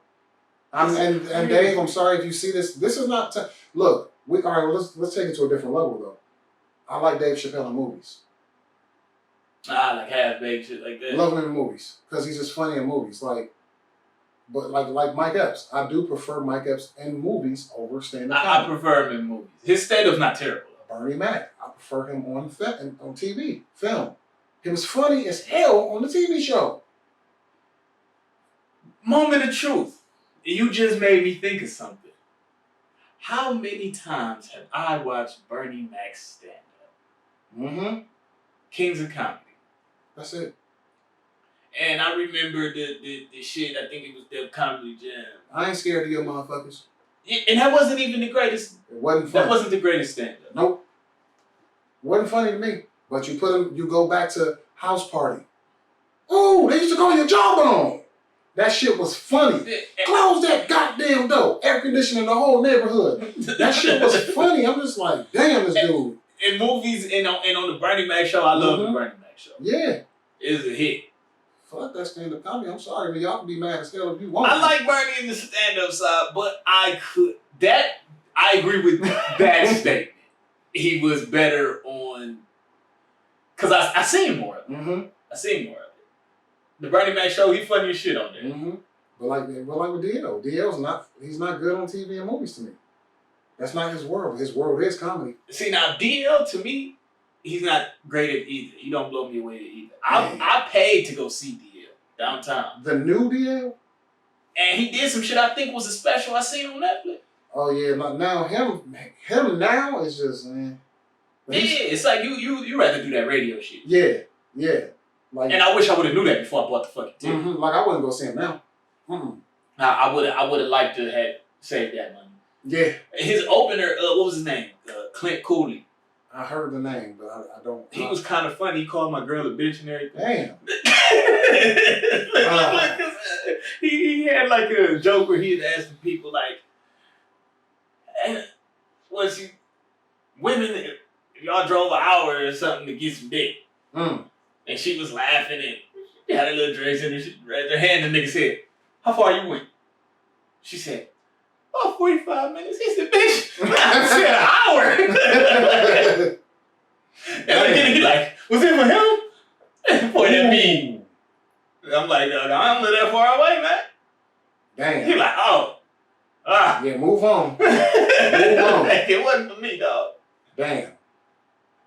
Yeah, but he was kind of funny. He was actually funnier than DL this particular night. I'm pretty sure he was. DL, he just kind of talked about all the political shit now. And I just feel like, all right, man, wrap this shit up. Crack on the crowd or something, man, please. I could see that being part of your thing, because the first time I seen you come up, and the nigga grabbed the mic, told me it smelled like shit. And then I think you popped a couple shots in the room. Did with the old man. Yeah. With fat dude in the back. And see, it's funny for you to tell me like you uncomfortable. Like, cause that looked like straight comfort. No, it was just, I don't know, man. It's like when I get up there, it's like, I'm trying new stuff. I'm trying to find different ways to, I ain't even trying to like connect with the crowd as soon as I get up there, really. I'm really trying to connect with myself first. I'll do something to make myself feel comfortable. I can relate to that. So it's like, people may think that I'm trying to like, make the crowd, warm them up and get them all comfortable. No, it ain't got nothing to do with you. None of y'all. I'm up here trying to break this little barrier real quick, say a few things, see how the room feel, and then I'm going to get on with it. But like in certain instances though, I would get up there and I would do that same thing and the room wouldn't do nothing. So it's like, oh, damn. I'm going back into this hole. I just want to get off the stage and I would just do something real quick, try to finish up. All right, that's my time. I'm out of here. Like, I think my second time there at the spot here, it was kind of like I felt like I rushed my set. Because I noticed that even when, like, at the spot, you kind of, like, will let people rock a little bit longer. Yeah. But I didn't know that, so I was just trying to respect the game. Yeah, because I feel like, room-wise, I got one of the longest rooms anyway. Just coming, and you got 10 minutes. Right. See, I thought it was only 5. Nah, I'm going 10. Okay, because I was just like, man, like, all right, well, let me get off. Because I be having so much more to say, bro. I want people, I'm looking for, because ultimately I have a bigger vision with this. This is like kind of like the recruiting ground. Okay. I want to find those motherfuckers that's funny. Okay. And then I want to challenge myself to be funny like them. Or funnier than them. Like, it ain't no, like, hating competition. It's like I see what you're doing. I got to be good like that. Right. The way this nigga just made me laugh, I need to be able to return that. Okay. And ultimately, I want to put together something we can go sell. Almost Kings of Comedy format. You know what I'm saying? I want to put together a show we could go sell. Like me, I ain't got the greatest business degree, but I do have a degree in business. Like it fits the way I think. So I'm always thinking like, okay, this is fun. How can we do this forever? Mm-hmm. How can we do this for a living? How can we do this instead of going to work? Right. Like that's my whole thing. I want to. So yeah, it's like, oh, you're supposed to do it for the love. Fuck all that. I do it for the love. That's why I pick the things I want to eventually turn into business. Right. Because I love doing it. I like comedy. I like watching it. Now I want to be a part of it. So that's why I come with the 10 minutes.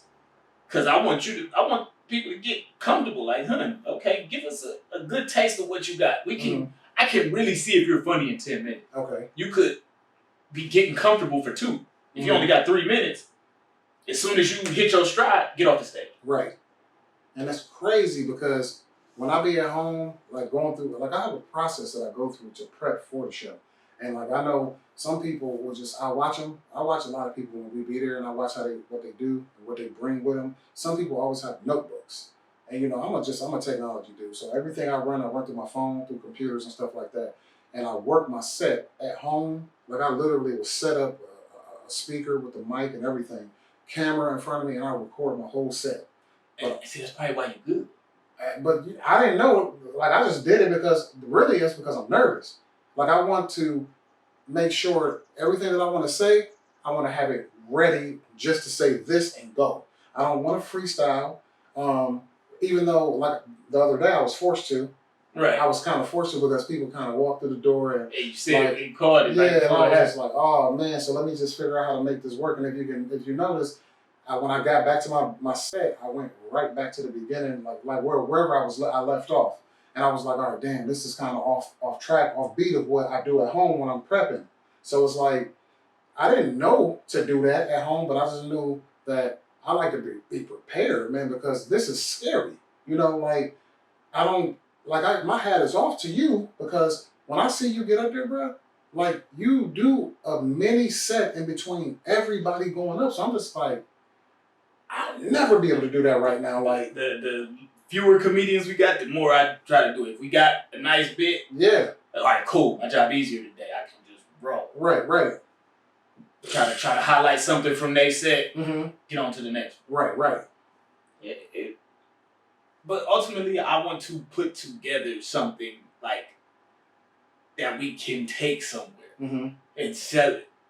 You know, and like this is our show. Right. And I want to be a part of that, bro. I want you to be a part of it. That's why I'm like you can see the people I kind of latch on to. But like, you know, there's some that I latch on to just because like you support and I want you to come here and practice and get yourself together so you can go do whatever it is in life. Probably ain't gonna be shit with me, but you know what I'm saying? Like, get your shit off.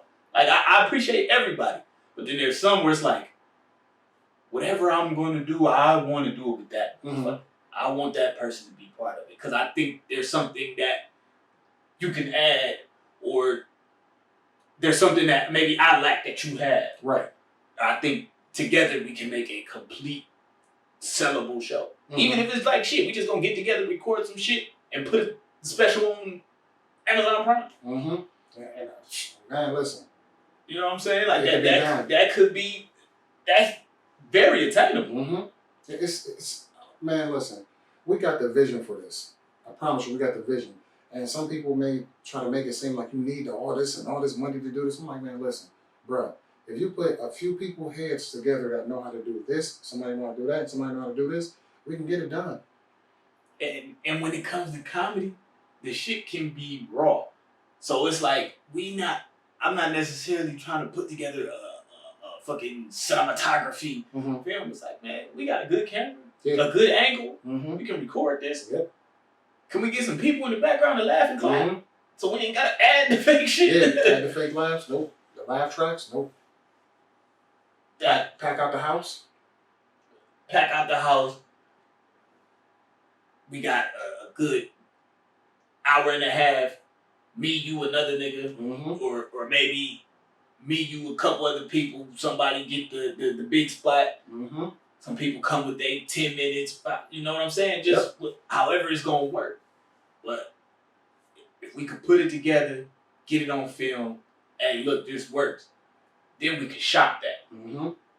Like you can shop that, and that's how I'm thinking. That's the end goal here. That's Yeah. why it's like, shit, I'm gonna keep that room free as long as I can. Mm-hmm. At first, I was like, man, I need to make some money off this. I'm gonna start charging at the door. And I'm like, fuck it. They letting me come do my shit for free. They ain't paying me for it, but at the same time, it's free for everybody. Huh? Y'all go ahead and make y'all money off y'all food. Sell some food. Yeah. Y'all just create the ambiance so I can bring fans here. Right. And I don't have to have a room full of comedians. Mm-hmm. Because shit, if I lower the set time, I can just fill the room with comedians. Yeah. I don't want to do that. And that 10 minutes is a little intimidating. So Now- now, like, damn, 10, I don't. No, I that's what I need though. Like I ain't even gonna lie to you, bro. Like now that you telling me the 10, I'm like, but bro, I've been at home rehearsing 6 and down. Yeah, like how you gonna get the feature joint? How you gonna get the real special Mm-hmm. if you can't even do 10? Probably my second favorite, Tyrone. He usually does not use the 10 minutes. Mm. I've never had to light him yet. Mm-hmm. He know what he coming to do. He coming, hitting that. Once he done, he getting out the way. It's a beauty in knowing when to get the fuck out the way too. Yeah. He don't do the battling part. Mm-hmm. So his shit's real methodical. Boom, boom, boom, boom. And it's good. Yeah. I agree. I agree. It's good. And see, it's funny, you like, yeah, I got a routine. It's like, that's why the shit good. Because you know what you coming to do. Mm-hmm. See, like me, I feel like I be funny, but then there's times where I be rambling. I mean, That comes with the freestyle. Yeah, but you hosting though. Right. So you can't just have like that would be hard to do if you think about it. Like I can't plan that. you got like 5 comedians coming up, and you at home and you work 5 mini sets in between, and then say 3 comedians show up. Right. So it's like Look, or 7. yes, that's a That's what I'm gonna do for these other 2. Mm-hmm. That's a whole different ball game. So you just got to pull from anywhere. Right. And see, like I like the methodic thing. And see, look, we kind of just getting onto a compliment session. Fuck it, let's go. But the methodicness, I see that.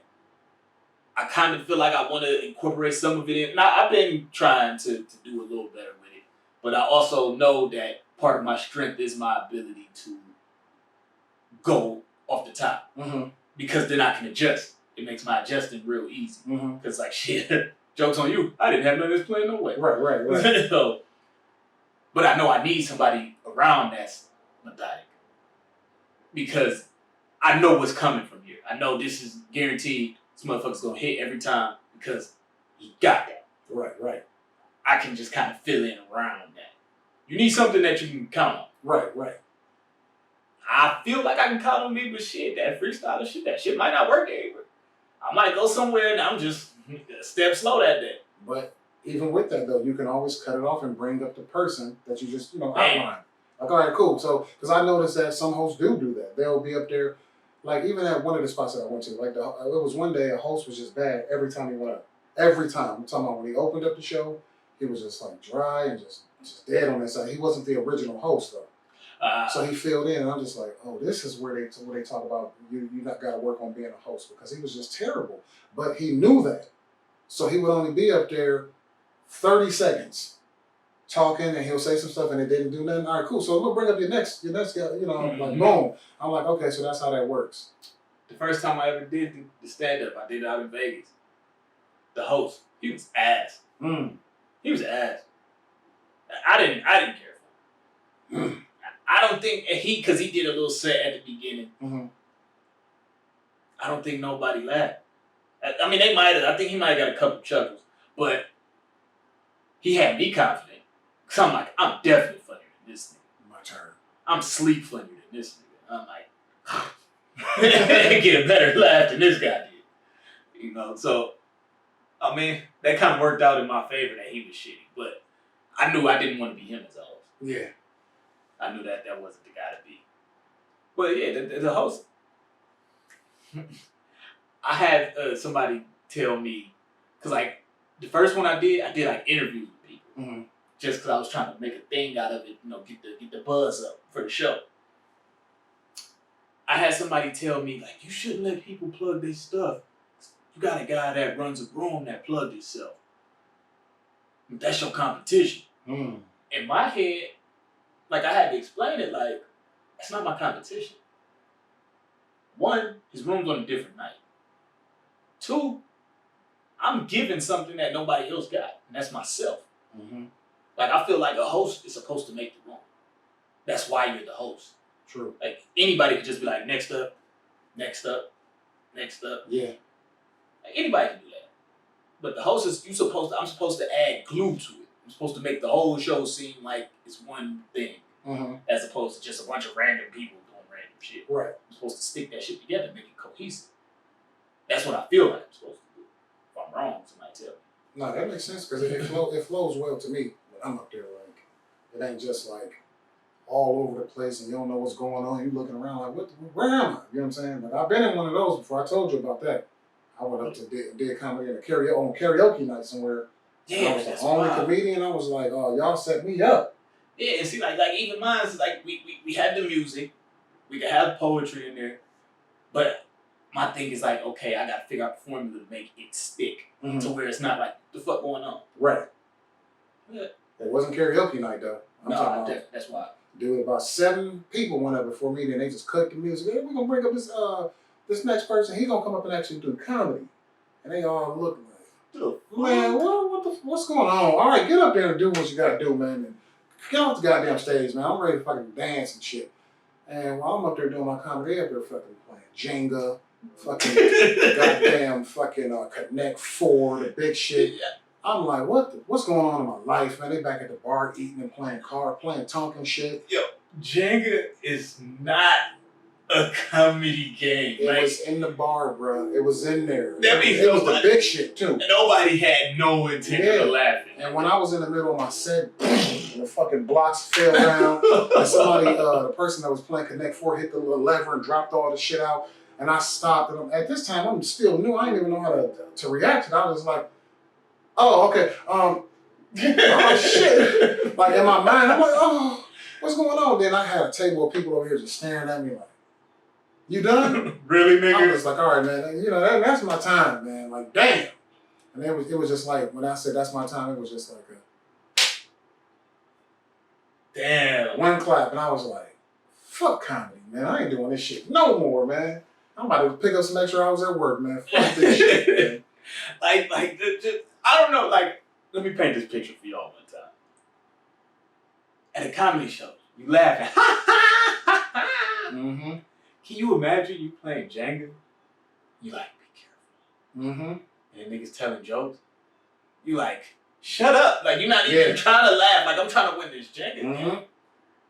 That's wild. Like, niggas playing Jenga. Yeah, I feel like they knocked them bitches down on purpose because it was the big shits. It wasn't the little Jenga. Like, the little shit, it was the big ones that they had at cookouts and shit. Or it's like, I'm about to blame this nigga for my Jenga. But yeah, like, that shit was terrible, bro. But that motherfucking atmosphere makes a difference, man. Like, so what you do at PHA, which is every Wednesday at 7 o'clock, come out.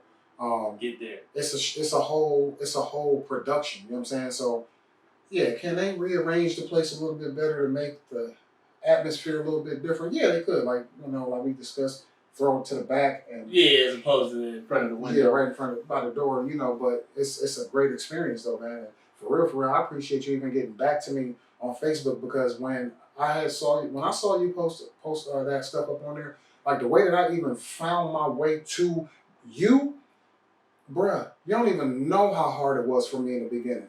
It was hard, bruh. Like, another thing that dude told me when I did my very first set to break the ice on my life, a comedy. Dude told me that it's hater culture out here. He said that it's going to be a lot of people that play in cliques and they don't ever want to let nobody else in. And I said, all right, that's the most stuff that you just saying some shit to me. But I had to realize it for myself. When I got back home after I did that set, I'm like, damn, all right, I felt a little bit better. So I said, let me reach out to some people that I know do comedy locally. I'm DMing motherfuckers on Instagram, Facebook, TikTok, everywhere. And motherfuckers was hitting me with the cold shoulder, bro. Like one dude that I know, I went to one of his shows before. And he know me.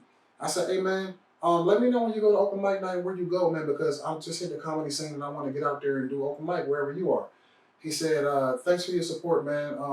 I got a show coming up this he invited me to a show, not open mic. Right, just completely ignored what you asked. He treated me like a fan and not like somebody who was trying to get in the game with me. Then I messaged one girl that I was actually in a movie with. We spent weeks together.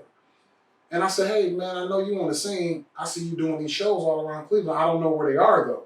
Like, doing open mic here, open mic there. But I don't know where you're going. I said, so can you link me in with the crowd that you be with so I can get into some of these open mics? She ignored me, bro.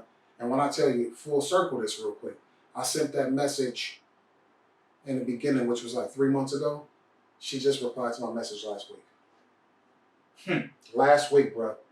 And then when she replied, she didn't even give me the locations. She just said, hey, yeah, I missed your message or whatever, blah, blah, blah. I'm like, I know you didn't because I see you on TikTok every day. So right. I know you see that red button, that red dot. Yeah, that shit's I'm like, you saw it. So I'm like, what made you see it 3 months ago? Yeah, but she was like, it's a bunch of groups that you can just get, pages you can go to on Facebook, and you can find it that way. I'm like, why don't you just tell me where you go? I'm like, damn, that's crazy. Like, tell me where you go. Like, no, nigga, go figure it out. Yeah, like, where you go. And the crazy part is, cut back to when I found out how I got connected to you. It was a lady that I reached out to that has a restaurant somewhere around here. And she do open mics at her restaurant, but it's only like once a month. Like one day out of the whole month or whatever. And she told me that it's another lady that does, she hosts open mics around the city in multiple spots. And she connected me to her. Fast forward, the girl that she connected me to was somebody else that I was in a movie with. And I was like, oh, I know you. See. And I went to her, yeah. But there was another one, Ickerson. I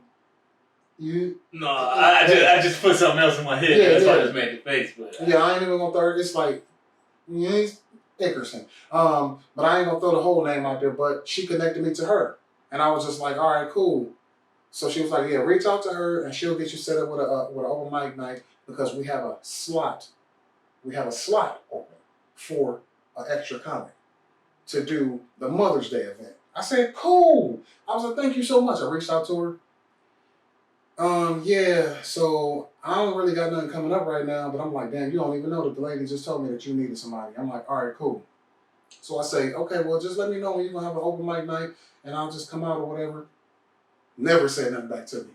And then the lady that told me to reach out to her just inboxed me and said, hey, I'm going to tag you into some group pages on Facebook, and that way you can get connected and you can see where all the open mics are in Cleveland. Boom. I get connected to that feed where you post stuff and that group, and that's how I found you. And then that's when I hit you with that message like, hey, can I, come up. But it took me that long to get connected to just one person, man. Yeah, that's crazy. Yeah, but before that, like the other spot that I was performing at with all the white people, one of my dudes just found that. He was just looking on Facebook for open mic nights. And he stumbled across that. But prior to that, bro, wasn't nobody showing me no love. Nobody. And that's crazy. Like, wasn't trying to help me out. Like, not trying to give me the clubs that they was going to, the times, or nothing. Well, hater culture. Well, one thing I definitely want to do here in the near future with you, man, I want to just get out here and hit some of these spots. I want to see what these other rooms is like. 'Cause I have not done a room in Cleveland, and I want to just go. I want to just go be a comic for a night, not a host. I just want to go be a comic. Let's go. Yeah, I want to just go see if we can. Let's go to the white room first. Let's go. I want to go fuck them up. Let's go, because I'm about to call up all the niggas. Because what I'm gonna give them, I'm gonna get on that set. My set that I did at your spot that did all right. I'm gonna give them that first set just to see. I think that shit gonna work. I think that set will work anywhere. Watch. I think that set will work anywhere. If it don't work, I'm coming off the stage and I'm gonna be like, told you. Told you. But then I think I want to go after you. Because if it don't work, I want to go up there and I want to talk shit to the people. Yeah, because I'll go. Look, when we decide to go to that spot, I'll put my name on the list number one. I'll go first. Just to see if it's gonna be like what I thought it was. Because I'm not going to. Yeah, I'm not gonna tell you that they ran me out of there. They didn't run me out of there, but it's just like I know what works for me. And I'm just like, man, I ain't about to let you sit up here and make me feel like I didn't work hard on this, man. Because that's what it is. It's just like that. Yeah, I'm ready. I'm ready to go see what they. I want to see what these people got. Thursday, we got to be there 7:00. I usually get there at 6. You want to go this Thursday? Let's go. Be there. But I get there at 6 because if you get there at 7, you think you're gonna get on that list. Yeah, it's gonna be about 15 people on there already. Okay. Yeah, so we gotta get there early. All right. That's the plan, man. Yeah, That's what we doing Thursday. Let's go. I'm ready. it's going down. Look, y'all heard it here. Look, we done made the pact on here. So I see. Yeah, I feel like we covered everything. Huh? Yeah, we running long. We're running real. Yeah, we kicked I it. don't even know how long it's been. Man, it's been about an hour and 40 minutes. Ooh, Yeah, that's about how long I run on mine. Yeah. Oh yeah. Before we get off of here, plug yours. Okay. So yeah, I have a podcast on YouTube. It's called Let's Talk Podcast with Dustin Calloway and Friends. But you can look it up on there. Just Let's Talk Podcast with Dustin Calloway, or Dustin Calloway with Friends, or just look up Dustin Calloway and you'll stumble across my podcast. And you know what? I'm sorry. Let me rewind it all the way back. It's not. My page is actually called Calloway Productions. CALLOWAY Productions. That's my page. You put that in, it'll pop up, and Let's Talk Podcast is on there under a playlist. Social media. If you want to catch me on social media, man, I got so many of them, man. On Instagram, if you're trying to catch me on Instagram, it is Dustin Calloway Comedy on Instagram. If you want to get you some laughs on. TikTok, if you want to laugh on TikTok, it's Dustin Calloway Comedy, also on there. And that's the only place I want you to live right now as far as my social media comedy. All right, fair enough. And what I'll do with the YouTube is I'll put them in there. Okay. So when I put it on YouTube, I'll put them in the description. So okay. That way they'll be able to see it. Okay. Oh yeah, definitely, man. I appreciate you for coming, man. Appreciate you for having me. Definitely had a nice kick. Y'all should have heard some of the shit we was talking about before we got on. Yeah. I should have just turned the motherfucker on when you sat down. Run. but I feel like in the future, I'm gonna go ahead and just speak it into existence. In the future, you gonna see more stuff of me and this guy in the same place doing shit. Let's get it. Because I don't know, when you get that feeling, I don't get that feeling often. I'm about to work with this nigga, whether you want to work or not. I'm ready. I'm ready to work. I think so. You already doing it. I see it. Yeah. You ain't gotta tell me you ready to work. I see it. Y'all go on this TikTok and stuff, you're gonna see videos. And you're gonna see funny shit. It's not like they just video. Like, some people is active on social media, but it don't be worth a damn. Right. You active in the shit worth something. Yeah. So I appreciate it. I'm ready to see what's in the future, man. I think motherfuckers' goals align. When I see people whose goals align and I feel like bring the same energy, I'm with that. Yeah. So I look forward to working with you. Thursday, let's go fuck this spot up. We ain't dropping the name of the place, but PH8. We'll be there on Wednesday. Man, y'all know the deal, man. PH8 every Wednesday. Doors open at 6. Show starts 7. Come up there, get some good laughs, get some good food. Might catch a good singer or two. Might catch a poet or everything. But you definitely gonna laugh. Yes, So sir. come on up there. That's every Wednesday. Not some Wednesdays. Not next Wednesday and the Wednesday after that. No. Every Wednesday. Every Wednesday. Every Wednesday. All the time. Wednesday. but yeah, that's it for me. Thanks for tuning in. It's the Crosscast with your man Cleveland. Cleveland Homeschool Professional. Showtime if you're nasty.